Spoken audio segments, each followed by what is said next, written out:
Mark Henderson had moved into Oakwood Estates hoping for a quiet suburban life.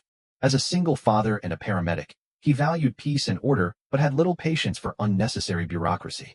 The neighborhood, at first glance, seemed perfect. Pristine lawns, neatly aligned mailboxes, and a community that prided itself on exclusivity. Yet, it didn't take long for him to learn that this peace came at a steep price. That price was named Karen Delacroix.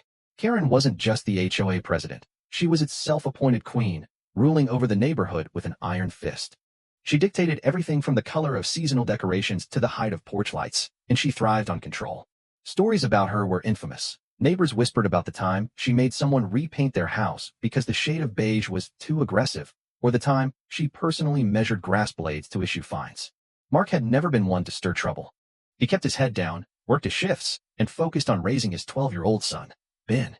Ben, who had struggled with asthma since childhood, was the reason Mark had chosen Oakwood Estates in the first place. He had been assured it was safe, quiet, and ideal for families. The rules and regulations, no matter how absurd, were a small price to pay for that. But then, the accidents started happening. First, Mark's security gate code inexplicably stopped working one night after a long shift. He had to call the HOA emergency line, where Karen coolly informed him that his code had been accidentally removed from the system. She apologized with feigned concern, her voice dripping with insincerity. Then came the fines. Petty violations that seemed targeted. A warning about his trash cans being placed half an inch too close to the curb. A notice claiming his porch light was too bright, despite being the same model as his neighbors. Every complaint felt like a calculated move to push him into submission. Mark tolerated it all. He didn't have time for power struggles. But everything changed the night Ben had an asthma attack. It started as a normal evening. Mark had just returned from a long shift and was getting dinner ready when he heard the telltale wheeze from Ben's room. His son's asthma had been under control lately, but sometimes, without warning, it would flare up. Mark rushed to grab Ben's inhaler from the cabinet, only to realize it wasn't there. He searched every possible place, overturning couch cushions, rifling through drawers, and checking his car. But it was gone. His mind raced. He could have sworn he had a backup. But in his exhaustion from work, had he forgotten to pick up a refill? Ben's breathing grew more labored. Mark didn't hesitate. He grabbed his phone and called 911. This is an emergency. My son's having an asthma attack. We need an ambulance now. The dispatcher assured him that paramedics were on the way. Mark's house was easy to find. But as he hung up, a cold realization hit him. The gate. He sprinted outside, heading straight for the entrance of the community, hoping to meet the ambulance and let them in without delay. But when he arrived, his worst nightmare was waiting for him. Karen Delacroix stood at the gate's control panel, arms crossed, her expression unreadable. The glow of the security screen reflected off her perfectly manicured nails. Mark's heart pounded. Karen, an ambulance is coming for my son. Open the gate. Karen tilted her head, her lips curling into a smirk. Oh, Mark. HOA protocol states that emergency vehicles must have authorization to enter. Mark could hardly process what he was hearing. You can't be serious. My son can't breathe. Open the damn gate. Karen let out an exaggerated sigh, tapping the panel lazily with a manicured finger. Rules are rules, Mark. You know that. We had an issue last year with unauthorized vehicles, and we simply can't have people taking advantage of emergency services for minor inconveniences. Rage surged through him. A minor inconvenience. He's having an asthma attack. He could die. Karen remained unbothered, shrugging. Then perhaps you should have ensured you had proper medical supplies at home. We all have responsibilities. The sound of sirens in the distance sent a wave of relief through Mark. But as he turned toward the approaching ambulance, Karen calmly pressed a button on the keypad. The gate locked with a mechanical click. Mark's breath caught. What the hell are you doing? She folded her arms. The HOA board has to approve emergency vehicle access in non-fire situations. I'd love to help, really, but if I make an exception for you, then where do we draw the line? Mark couldn't believe what he was hearing. The ambulance pulled up on the other side of the gate, lights flashing. The paramedics inside quickly assessed the situation, trying to communicate through the metal bars. One of them, a young woman, shouted, "We need to get in now. Can you open it?" Mark turned back to Karen. You're playing games with my son's life. Karen's smirk remained. I'm enforcing the rules. Mark didn't wait for another word. Without thinking, he bolted toward the gate, gripped the top, and hoisted himself over. Karen shrieked in outrage. This is trespassing. You're violating HOA property. Mark ignored her. He landed hard on the other side and sprinted to the ambulance. The paramedics grabbed their equipment and scaled the gate themselves, determined to reach Ben as fast as possible. Behind them, Karen was screaming into her phone. Security. Police. Mark Henderson is breaking the law and endangering this community. Mark's blood boiled, but he had no time to waste. He and the medics rushed back toward the house. Inside, Ben was gasping for air, his face pale, his small frame trembling as he struggled for each breath. The paramedics moved quickly, administering oxygen and preparing a nebulizer treatment.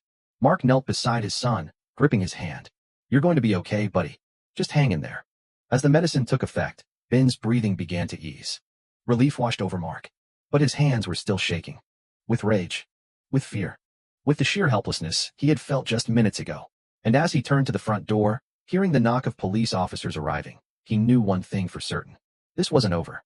The moment the police arrived, Mark was already standing at the door, his jaw clenched, his fists tight. He knew Karen had called them, but he refused to let her turn this into her victory. Officer David Mercer, a man Mark had seen around town a few times, stepped forward. "Mr. Henderson, we got a report of trespassing and property damage."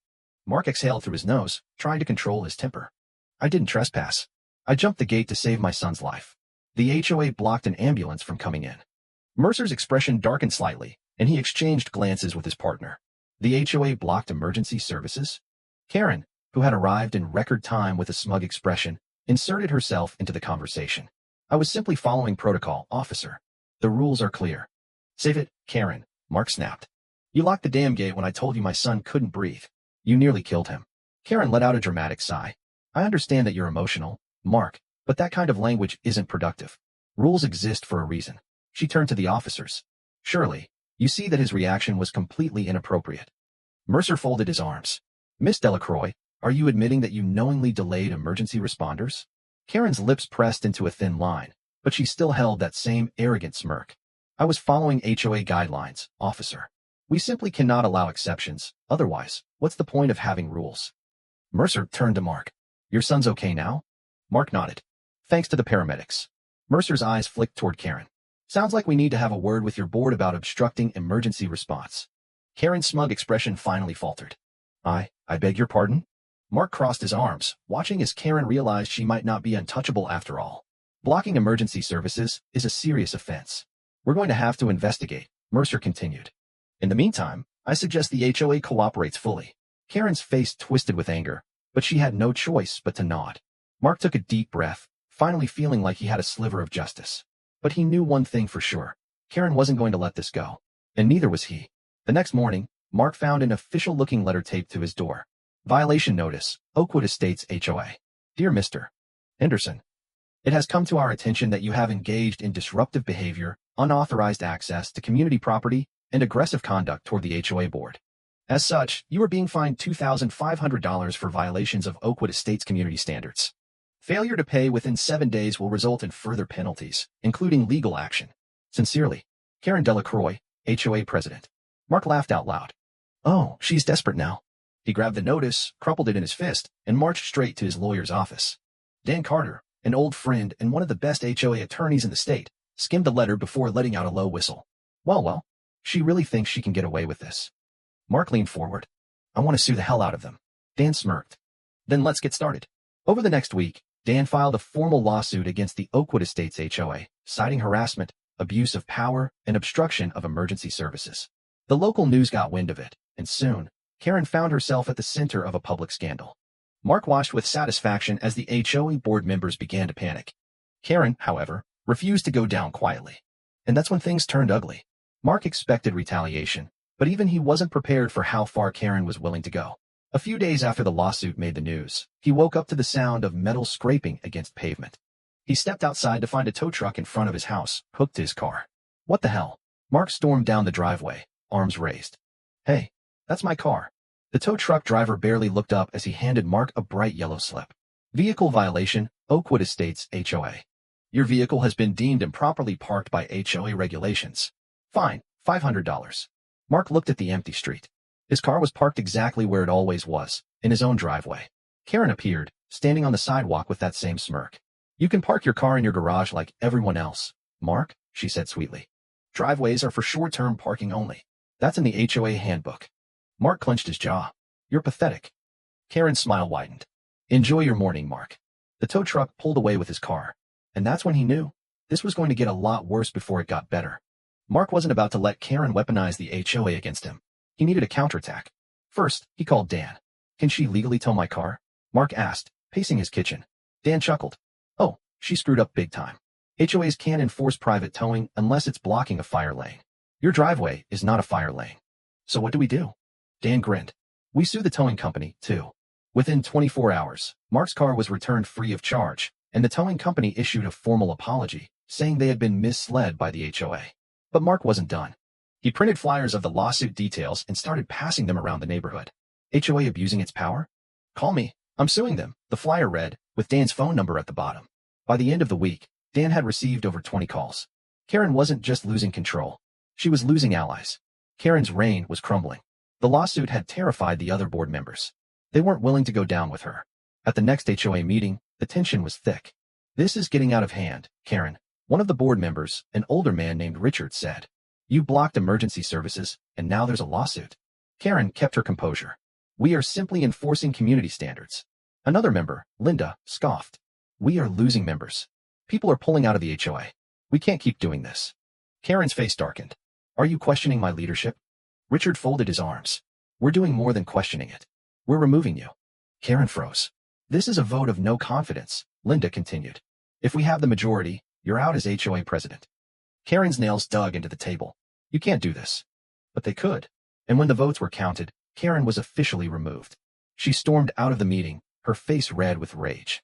Mark watched from the back row, arms crossed, as Karen disappeared into the night. It was over. Or so he thought. Karen might have lost her title, but she wasn't finished. The next morning, Mark found his front yard trashed, garbage bags ripped open, his mailbox smashed, and a bright red spray-painted message on his garage door. This isn't over. Mark sighed. Did she want to play dirty? Fine. He installed security cameras, reported the vandalism to the police, and made sure Karen knew she was caught. 2 days later, she was arrested for destruction of property. And just like that, Karen Delacroix was gone. With Karen out of the picture, the HOA softened its rules. The board, desperate to avoid more lawsuits, issued refunds for unfair fines and rolled back most of Karen's ridiculous policies. For the first time since moving in, Mark felt like he could breathe. One afternoon, as he sat on his porch, sipping coffee, he watched a for sale sign go up in Karen's front yard. He smirked. Game over.